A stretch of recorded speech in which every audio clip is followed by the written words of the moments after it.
Okay, well, I'm just going to start by giving a quick introduction to what we're going to be doing today. So if you want to chat to us, go into the Q&A. Sarah's very active in there already. So go straight into the Q&A and keep the questions coming as we go through. But hopefully very shortly we'll be joined by Carl from Vivup. But firstly, my name's Dawn Smedley. I'm head of culture here at WorkBuzz, and I've been lucky enough to work in culture and employee experience for over 13 years now. And I love being part of the WorkBuzz gang. And our vision here is to improve the working lives of 1 million people. So WorkBuzz offers simple, flexible employee engagement surveys designed for HR leaders with deskless, hybrid, and remote everyday heroes. We're really passionate about it. And we're excited to have you all here today. And for today's webinar, we're really excited to be partnering with Vivup. Vivup is an award-winning employee benefits provider specialising in health and wellbeing, and they're trusted by over 2,000 public and private sector organisations supporting more than 2.5 million employees. So Vivup provides a wellbeing and employee benefits platform that delivers the tools you need to build a resilient and engaged workforce while helping you retain and attract great employees. So we are here today to talk about well-being, and do you really know why your people are struggling? At WorkBuzz and at Vivup, we're all about helping you leverage data to make smarter people decisions.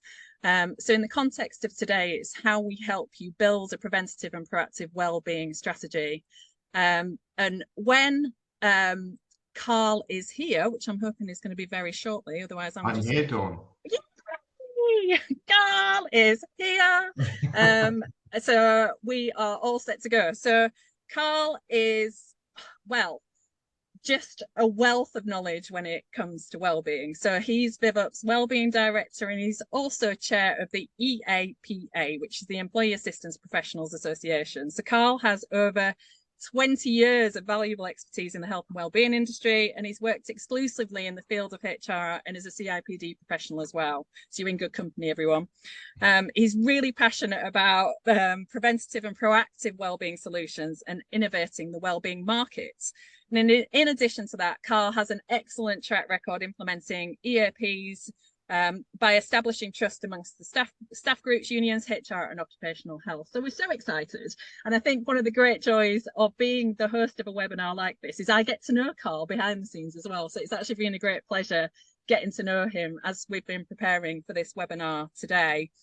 But when we put this together, many organisations view employee wellbeing strategies as reactive support systems. Employee assistance programs and crisis-oriented interventions may provide valuable support, but they often come into play after employees have already faced significant challenges, resulting in reduced productivity and increased absence, which is why we wanted to do what we're doing today.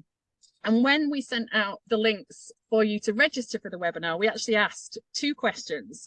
The first one was around, do you believe you truly know what wellbeing issues exist inside your organisations?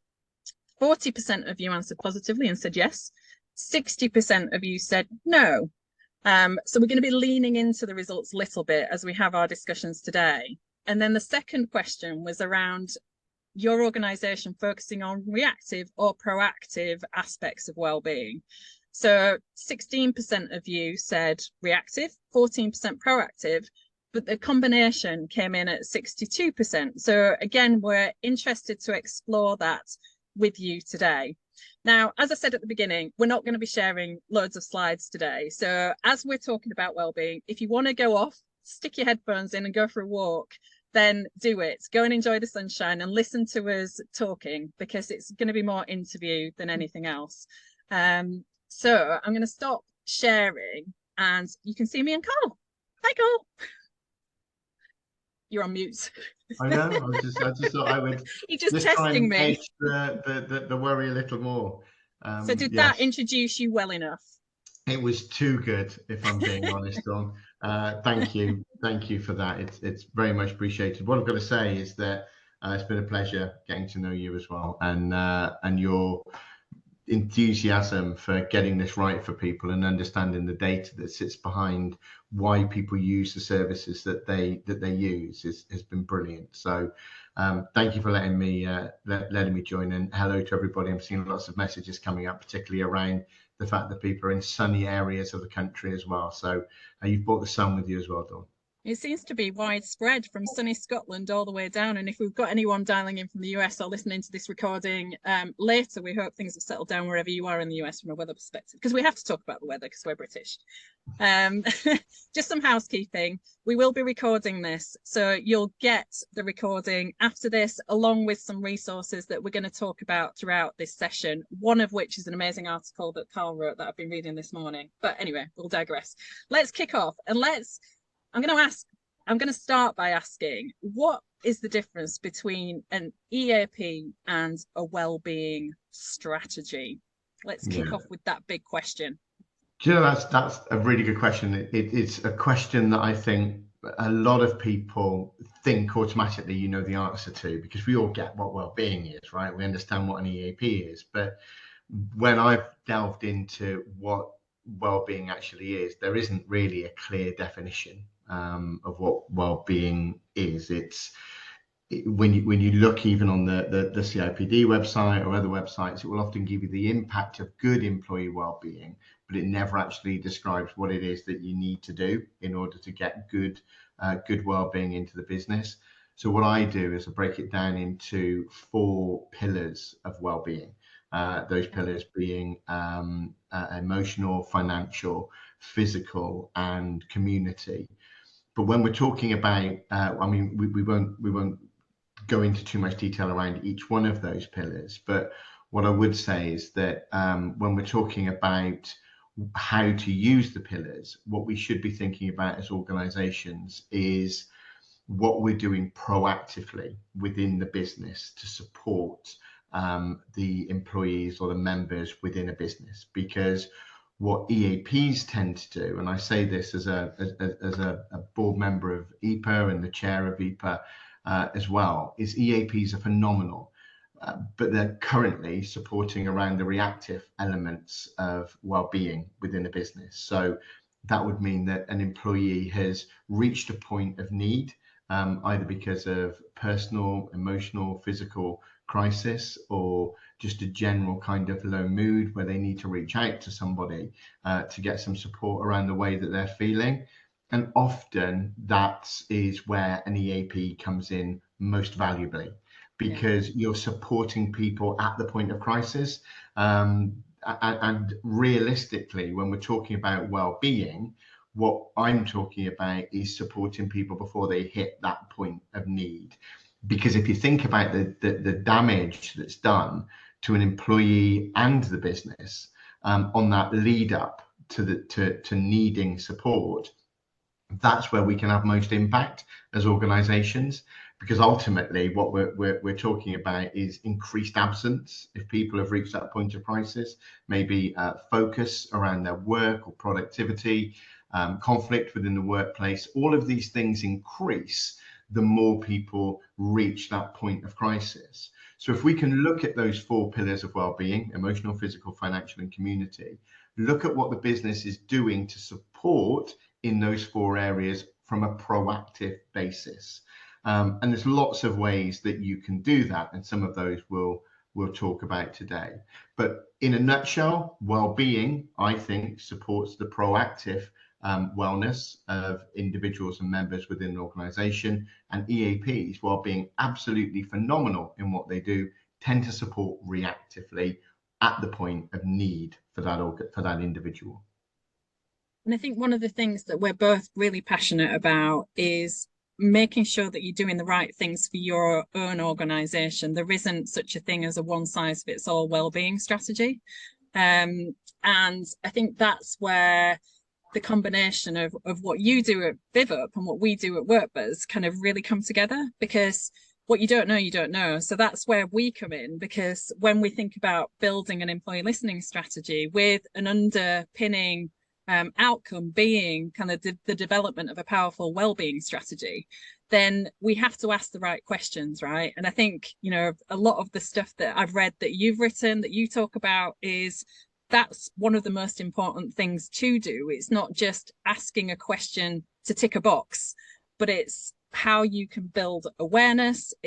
But then it's also how you look at the impact of the well-being strategy that you've put in place. And ultimately, the best sign of a well-being strategy having an impact is if it's actually influencing behavior, if it's actually changing the way people think and feel about their own well-being.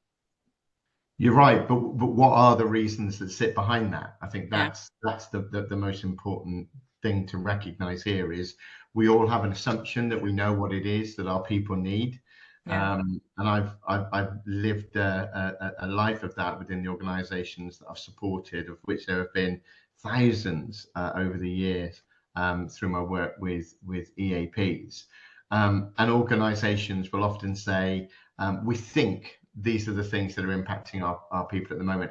And often they come from things that people read in social media or from the media in general. So we know there are issues around cost of living. We know there are issues around financial well-being. We know there are issues around burnout and, through the COVID days and coming back into work and things like that.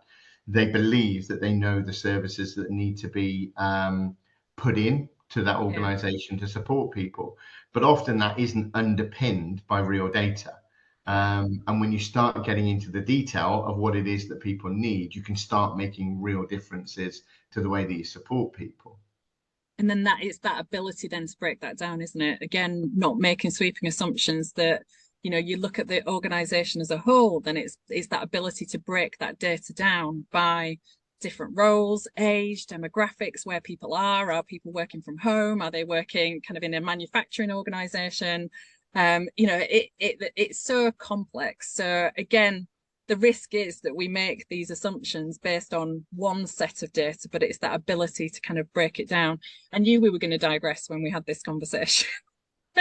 and kind of one of the things that's going through my head, going back to the initial question around what is an EAP and what is a well-being strategy, I'm interested to hear from you about the intent, right? I talk about intent a lot and having a positive intent for everything that we're doing.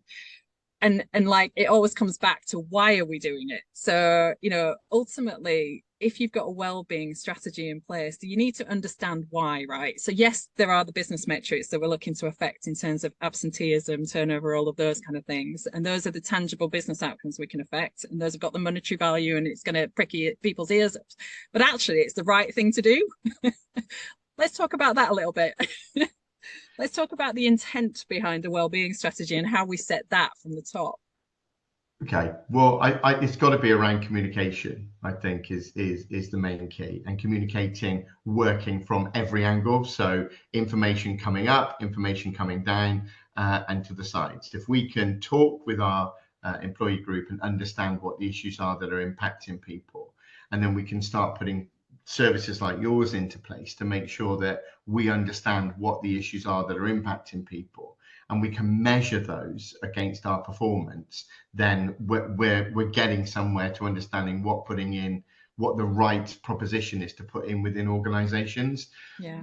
I think that there are some issues that, though, Dawn, around where people have that assumption. I know I keep going back to this, but we just have one set of data, and that data is the stuff that we hear a lot of the time. We're not sat with the tangible stuff that sits in front of us that says, how are you feeling today? What are the issues that are impacting you as an individual? We're often close to various different people within the business. So you'll have the operational suite that talk mostly within the operational suite. You'll have people within various different parts of the business that have got their own individual problems as well. If you don't know from a 360-degree angle what every aspect of the business is impacting, what you'll end up doing is putting facilities into place that only support a small element of that business.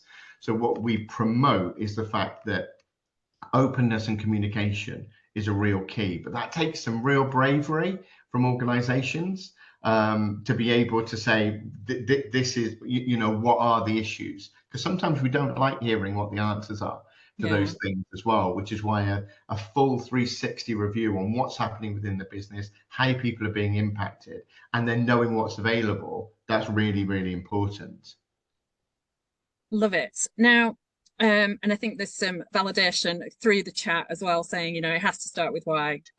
Lots of comments coming through like that. But in terms of what I found fascinating in our pre-chat was almost the backstory of how EAPs came into place in the first place, and almost the evolution of that, because I knew nothing about that, and actually it's really interesting. So did you want to share some of that? Yeah, I'd love to. So I've recently done some work with my colleagues at Vivup around EAP services, because we love the fact that we provide at Vivup, you know, a market leading proactive preventative EAP tool. But we started as an employee benefits organization. So there's a whole new set of things that people need to learn, need to understand, and need to start living. And what I did was went out to the business and started talking to people about what an EAP was. And the thing that resonated with people most was what you're saying, which is, where did it start from? You know, where did the assumption is that EAPs started in the sort of early 2000s. But the reality is the first EAP or facility that we could say was an EAP was in 1917. I've got to say I wasn't involved in launching that I've got the platform. grey hair. Well, I certainly wasn't there, but it was by Macy's in America, and it was around some issues around alcohol within the whole of the States, and Macy's tried to do something to get some support mechanisms to support employees around alcohol and addictions that would mean that they could either return to work or help them remain in the workplace, because there were huge issues that were going on within alcohol and things like that over in the States. There were lots of other times that EAPs became prevalent throughout history, though. But the reason that people say that the early 2000s were the kind of the heyday for EAPs is very simple, for the reason that happened, and that's because there was a test case between Sutherland and Hutton, or Sutherland versus Hutton in 2002, and it was to do with some occupational health issues that were going on. And the Lady Justice that was overseeing that gave a review at the end of the case, of the trial, that basically said any organisation which gives access to their employees to counselling or wellbeing services of that nature are likely not to be found in dereliction of duty, or that their duty of care would be seen as being something that was solid within an organization. So what that meant is in 2002, every organization said, right, that's it, we need an EAP. But there was a significant why around that, because there were issues going on within organizations. Suicidal ideations was something that was happening. There were also issues around high prices of fuel. Energy prices were increasing. There were huge financial issues happening within the country at that time. All things that we can resonate with, things that are happening pretty much now. Yeah. But at that point, organizations wanted something that they could say, yeah, that's it, we get it. If we have an EAP, then our duty of care is kind of dealt with. So from that point, EAPs kind of went crazy. But what was happening was that EAPs were being put in place as a tick box. Yeah. And that needed to stop. And we've been working hard. So I was around at that sort of time within the world of EAP. And what we needed to do was make sure that actually people understood why the EAP was there in the first place. Yeah. And we're still battling with that to some degree. There were some other test cases throughout the years, which actually focused on the fact that organizations can't now just have an EAP in place. They've got to do more around promotion and understanding and education of those services. But right now, what we need to be doing is promoting to organizations, educating them how they should be using EAPs. But that's where people like you come in to be able to provide the why, because if you've got the why and you've got the services that can support, it just makes it work so much better. And I think just picking up on that concept of duty of care, um, yeah, it is that difference between that tick box exercise and that proactive, full rounded well-being strategy. And I think you gave a really personal example, didn't you, of something that you've experienced recently around grief and bereavement, and how, you know, an EAP isn't it's so much more than that. I'll let you tell the story. I think, yeah, that's absolutely right. So when we think about what an EAP should be, or what a well-being service should be within an organization, and one of those things being the emotional pillar that I spoke about, it's easy to say, I mean, if I was to ask everybody on this session today how their organization supports the emotional well-being of their employee group, 90% of the people would say we've got an EAP. So we've got an EAP and that supports the emotional pillar. What I would say is I go back to that original point and say that the EAP does support brilliantly, but it supports reactively. What is that organization doing to support around the proactiveness of the emotional pillar? And the answer to that is really straightforward. It's around resource. It's about providing easy, quick access to resources that people can use themselves, so that if they come across an issue that they were not expecting to come across, that they can access quickly the resources that they need to be able to provide the information that will support them proactively around the issues that they're experiencing. Because, you know, we all know issues have a habit of getting bigger the longer that we leave them. And that's the first sentence that I would use whenever I was talking about EAPs. Early intervention's key when it comes to supporting well-being. But why should we have those resources in place? And it leads me to the story that you're talking about there, Dawn, which is that very recently, last month, I lost my dad. It was a really difficult time, even more difficult because the day he died was the day that I was going to America for work and for some downtime as well. But I got the phone call from my mum very early in the morning, about 5:15, to say that this had happened. And I didn't know what to do. You know, I didn't know at that point what to do. How do you support grief around this issue? It's not just the fact that this has happened and it's so impactful, but also how do I support my mum? How do I support the rest of the family when I just don't know what to do because I'm going away? And as crazy as it seems, the first thing I did was go on to the Your Care platform, which is a wellbeing platform that Vivup offer to organizations. And within there, there's a resource page. And in the resource page, I'd simply type the words grief. And it gave me some really good quality pieces of information.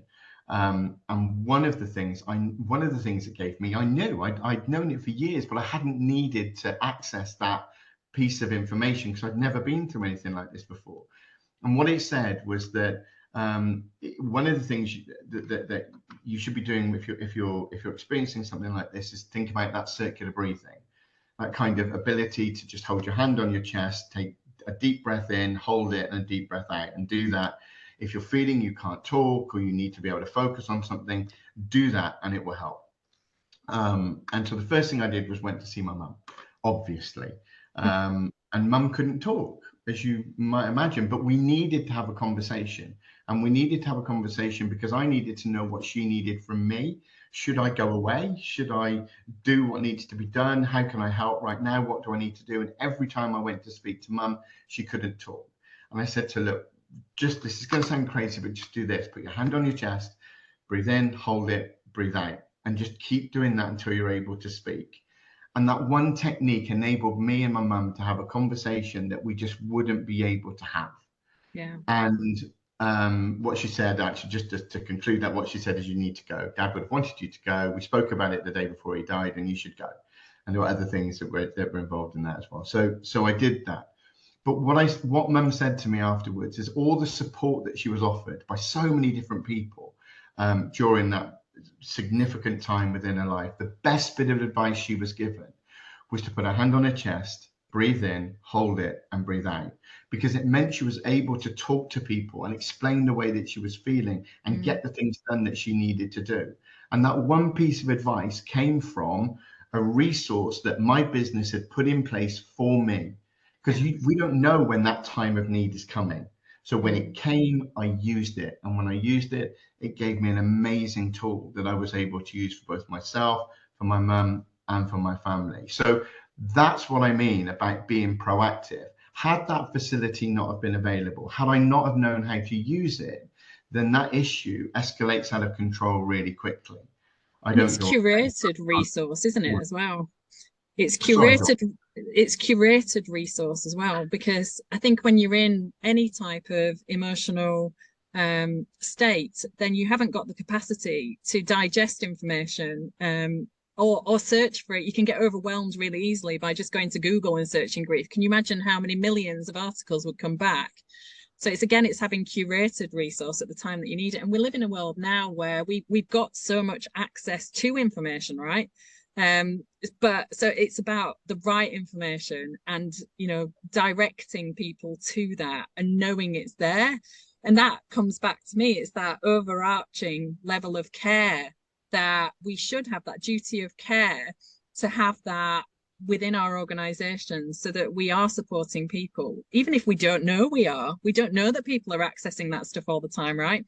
But it's there when they need it. That's the problem, with well-being in general, is that we put the resources in place and we expect our employees to understand what's available, but you never know what you need until you need it. And it's that trigger, isn't it? And that's kind of that, again, that communicate. Often we ask in surveys, are you aware of our employee assistance program? And there's a way to include the link in there if someone says no, so you can apply logic that then will direct them to it. So again, it's keeping it front of mind. So the first thing that came into your mind was to go to that. It won't be for everyone. So how, as an organization, do you raise awareness, not just once, but keep going?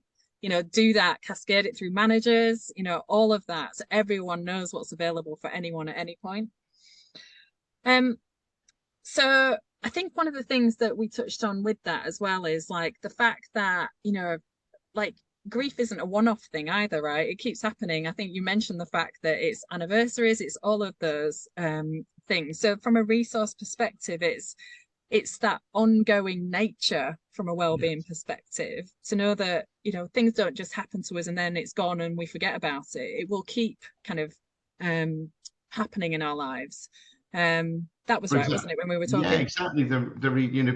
Grief's a really difficult thing to understand how it impacts people, because it does impact people in different ways. For some people, they need immediate support. For others, it will be, as you describe, anniversaries, it'll be Christmas, it'll be the times that you remember that person and it starts to impact or trigger a feeling that needs support, which is why it's not always, as you described, it's not always enough just to be able to provide services to people up front. You've got to have the tools available for people when they need it, which is why having your care is so important, because you've got those resources, you've got the assessments within your care that enable you to see how you are as an individual from one day to the next. But when you need it, that's when you need to know that something is available. And it's really important that organizations work with their managers, work with their team leaders, work with their supervisors or anybody within that business to make sure that the message is front of mind. Because if a relationship is good within an organization, it will be the individual that's talking with their team leader or line manager about the way that they're feeling, particularly within an organization where the culture is good. If that's happening, that manager needs to be able to say, I just want to remind you that this is there, but not just signpost them, not just give them a leaflet, actually describe to them how it might be used. If this is how you're feeling, use this element. So easy to just put tools into organizations and expect everybody to know how to use it. The why is so important. Got a couple of questions actually coming through on the chat. So the first one is it enough support for a company to send a link to the EAP offered by their insurance? I mean, it depends. It will be for some people because it will land at the right time. And if it lands at the right time, it will help somebody. But that message needs to be regular. If you yeah, the communicate is key to everything an organization should be doing with regards to well-being. Yeah. They should be making sure that they understand the things that are impacting their employee group. And sometimes individuals won't reach out and say, this is something that's happening to me, which is why continually understanding what's happening, what's underpinning the way that people are feeling is really, really important. And they were saying that they just get the link once a year. So it's literally how you make that a living and breathing thing across the organization, right? Absolutely. Absolutely. And then the second question we had is, we haven't got resources for quick access. What do you suggest? As I feel that would be a brilliant thing to bring into the company. Okay, I'm going to be biased here. You can be biased. I'm going to be biased. I'm sorry. So when I joined Vivup, one of the things I really wanted to do was to be able to have something that would put all the wellbeing tools under one roof, because it's about 15 years ago when we used to talk at the EAPA board, we were always saying that there's lots of services that are being made available to support employees, but they're coming in from all over the place. So you've got to log into this organization, you've got to remember the password and email and things like that, a username. And what I wanted to do was come into Vivup and say, look, all the services that people are ever likely to need to be in one place. And actually it needs to be easy to use, and at the front of it needs to be how people access the resources that might impact them at any one time. So we did some work and we've provided a product called Your Care, and it is a sort of a one product where there are lots of different things in there, but the most important part in there is that resource tool. You can use it on your phone, you can use it on your laptop. And if you've got something that you just like to have some general information on, then you can click into it and you can get the same sort of information that I had. So again, being biased, if people need information on that, please let me know and I'll help them. But there are other tools as well, other facilities that will support people. Peer-to-peer support at the moment is something that's leading the way around supporting individuals within organizations. We work with an incredible organization called Together All, that used to be Big White Wall, and we include them on our platform. And what that does is it enables people within a specific organization to ask everybody within the platform, within the organization or wider, for advice and guidance about the things that they might be experiencing. And those platforms are moderated and mediated by clinicians. But what it does mean is that you can start talking to people about where they got those resources from. So you're talking to people who have been through the same experiences that are able to say, look, I know it was difficult to find it, but I went here. So I'd have to say Your Care is probably a good place to start. And we'll provide some follow-up information and links out to that afterwards as well. Thanks. So I'm just conscious of time, but if we think about the changing landscape of work in the post-COVID world, I know Vivup have done a campaign around Turn Off the Lights, which is coming out soon. But we talked a lot, and your article in the HRD, which I'm going to share with you afterwards as well. We talked a lot about like this pandemic of burnout, loneliness, stress, all of those things that are happening for people as we battle with hybrid working, that mismatch between some people kind of having to be on site and some people having that flexibility, and kind of how that is affecting our mental health and well-being generally. And I think we shared some taking the phone to the toilet stories, which we won't go into detail on. But I think as we were chatting about it in preparation for this, we both had circumstances where we'd done that and then we're like, what are we doing? because there's almost Not that together, fear, I'm not dad. not together. No. there's, there's almost that fear of, you know, being seen to be away from your desk, even when you're working from home, and kind of, and we will share this article because it's really good and it kind of it goes into detail about all of this. And I'm just conscious of time as well. But should we just touch on that quickly without the detail? Yeah, we will with that detail. So we were approached by the magazine to ask a simple question: who are the winners and losers post COVID? Is it the employee or is it the employer? And my thinking around this was, if you'd have asked any one of us what we'd have liked, what Nirvana looked like for work before the pandemic, what we'd have said is, oh, I'd love to be able to work from home because I get a great work-life balance. I can babysit my kids or my grandkids. I can look after my pets. I can live my life. My work-life balance would be great if I could just work from home. Maybe an occasional trip to the office if I needed to. And organizations were saying, no, you can't do that, because actually it's more productive. You'll get more out of your working day if you're at work doing what you need to do. And we looked into this in a lot of detail, which underpins the article that you're describing. And what we discovered is actually, when you're working from home, you don't have the visibility that you have when you're working in the office. And what that does is it really impacts people's mental health, if I'm being straightforward, because you constantly feel that you need to demonstrate to your employer that you're visible, that you're there, that you're working at all times. So there's a facility on Teams that shows what you're doing, pretty much. It's green if you're available, it's red if you're not available, and I think it's yellow if you've been away from the computer for a period of time.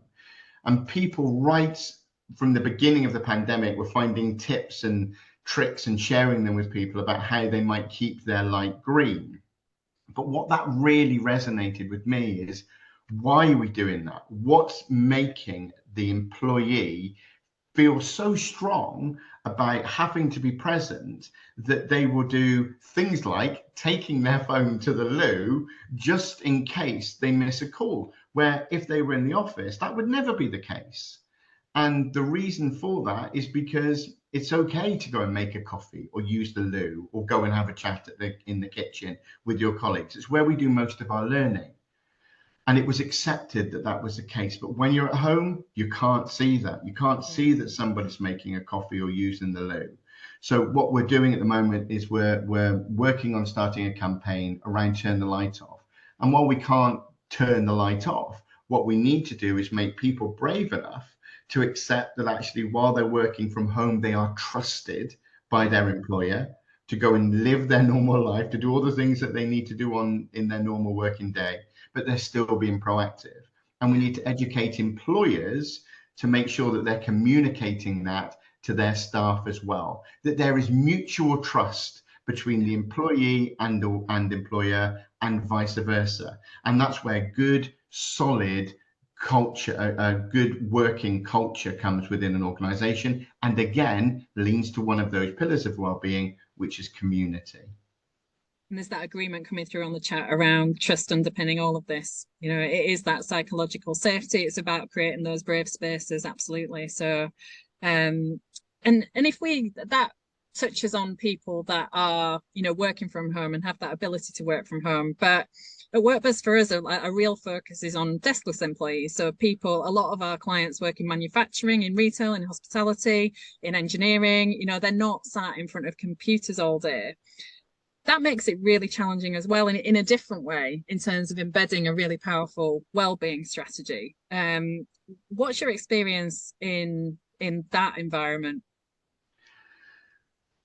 It's difficult to say. I'd have to say it comes down to individual employees and the organization that they're working with. I push this back to you, Dawn, actually, and say, from the work that you do at WorkBuzz, what do you think are the things that you're seeing? So I think a lot of it links back to health and safety. If we're looking at the business outcome that are people looking to fix, I think it's that difference between talking about health and safety versus well-being. And the well-being to me is around the individual. It's how we care for people. It's about how we look after people. Not necessarily. They're two different things. So what we see and what we talked about when we spoke yesterday was around the types of questions that we ask to cover off. I think you talked about the HSE 6 main causes of stress, and that was around demand, control, support, role clarity, relationships, and change. I think that's often where we start when it comes to trying to understand where an organization is from both a health and safety perspective, but the impact that can have when people don't feel that they're working in an environment that is safe on their well-being. So, you know, demand is around workload, it's around shift patterns, it's control is about how much say you have, it's about empowerment, it's about people listening, because often when you're in those environments, you have the best ideas. You're in front of the customers, or you're working with the machinery, or you're doing, you know how to fix those problems, but often you don't feel heard. And so from a well-being perspective, again, it's like a lot of that is feeling valued, appreciated, listened to, supported.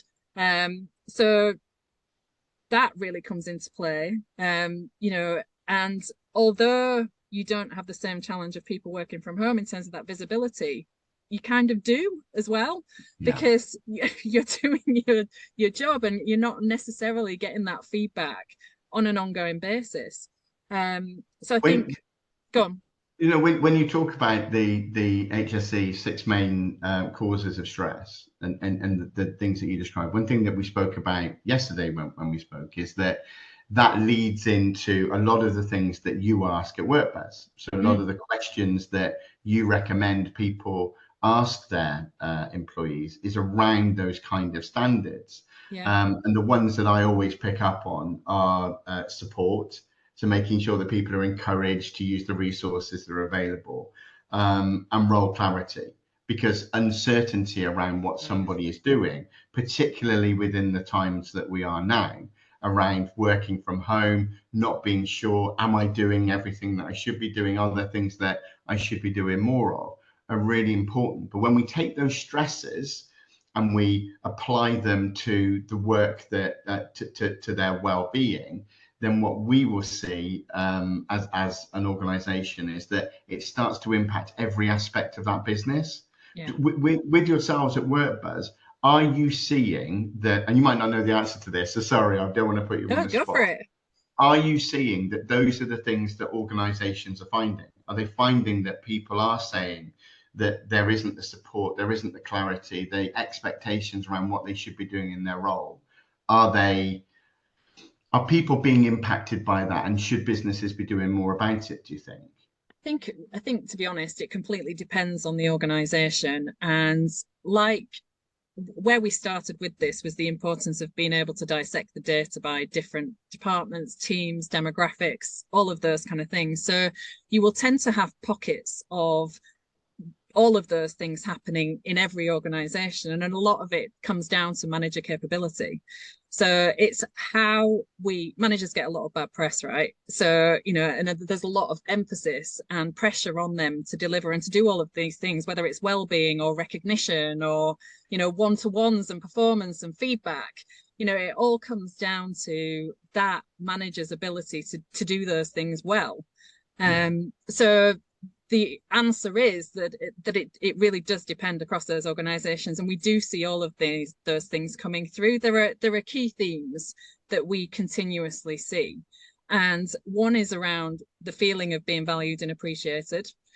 People think that you need an all singing, all dancing recognition program, but often it's just being noticed. It's someone taking the time to see what you've done and saying thank you. It's those little things. But career progression is one that we often see as well. But when it comes to the factors that impact on stress the most, and we bring it back to those things that we talked about yesterday, empowerment is key. We see that a lot in hospitality, where when you have a general manager in a hotel, for example, that empowers their teams to make those decisions to impact on the customer experience or whatever it is, then they feel more engaged, they feel more invested in the company, they give that discretionary effort that everyone's looking for. So often it's trust, right? Because I mean, we empower people when we trust them. And yeah. so underpinning all of this is trust, psychological safety, and creating a culture with the right intent that says we absolutely want to care about our people, and we want to trust our leaders to go and do what they're best at, and to empower the people on the front line that are making that massive difference. We call them our everyday heroes. But it's really about how we do that. So I think trust and psychological safety are huge. But John, who's on our people science team, has come back to help with that as well. And he said the same thing. He says it's different for different organizations, but we're increasingly seeing this because of the need to pivot quickly. Role clarity also constantly needs to be agile. So you need to be keeping people kind of in the loop of what's changing as well, and also including people leaving the team and others then needing to pick up their roles. So again, it comes back to that resource piece, that kind of extra pressure that's going on people. And when we ask the question around how would you rate your mental health right now, so important to applied logic to say, what else can we be doing to support you? Because that unpicks so many things. It could be resources, it could be something that's happening outside of work, it could be something that's happening inside work. But if you don't ask, you don't know. No, I'd agree with that completely. And it brings us right back, doesn't it, to the original point around understanding what the issues are within organizations. Yeah. Because it's not just different for the organization that somebody works in, it's different by department to department, from person to person. And you need good quality data to be able to inform the things that you should be doing as a business to improve those 4 main pillars of well-being.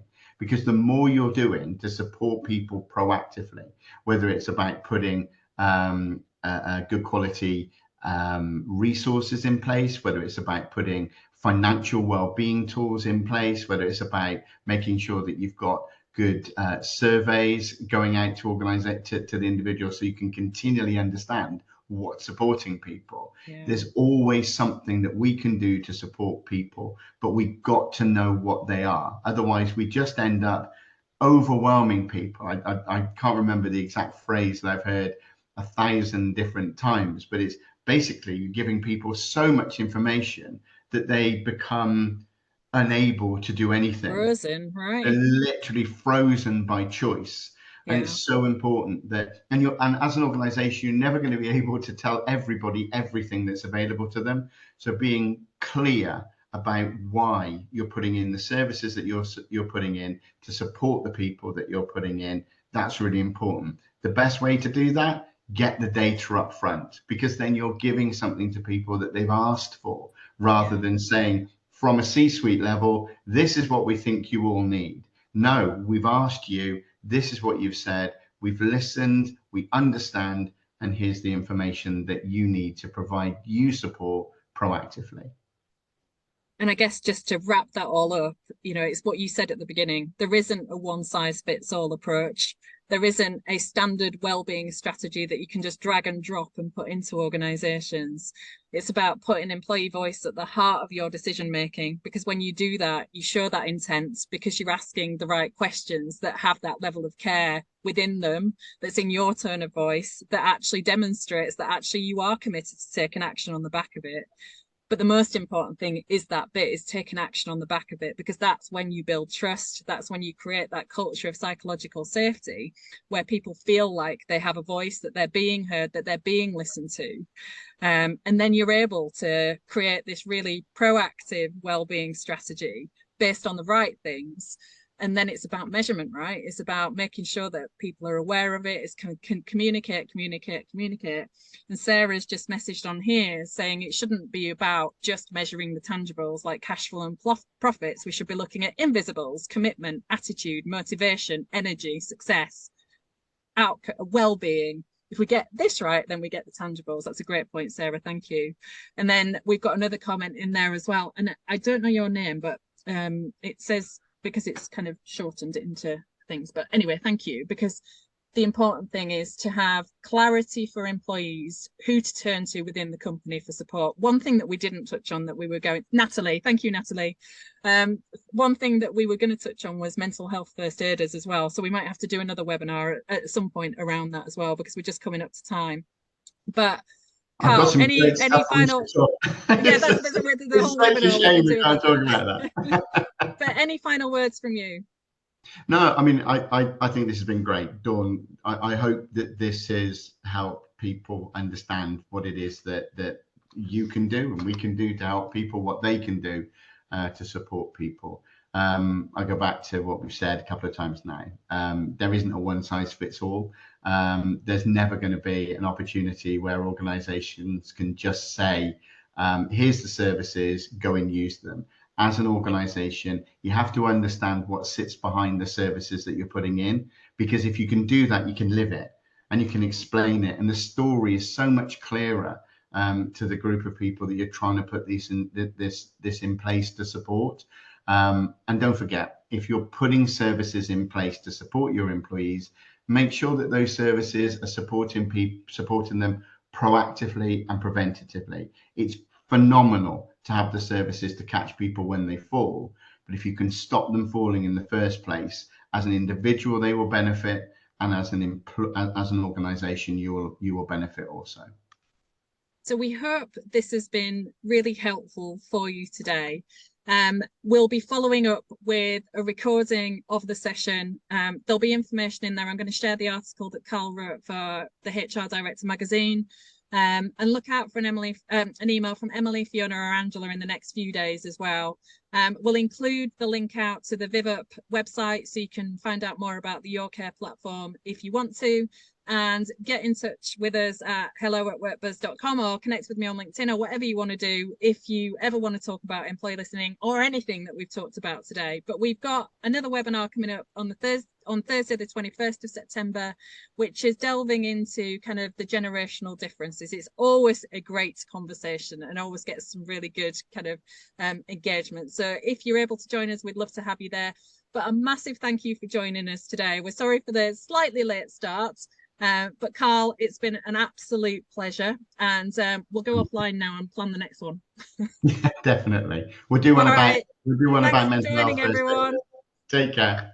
All right, thank you. Bye. Bye.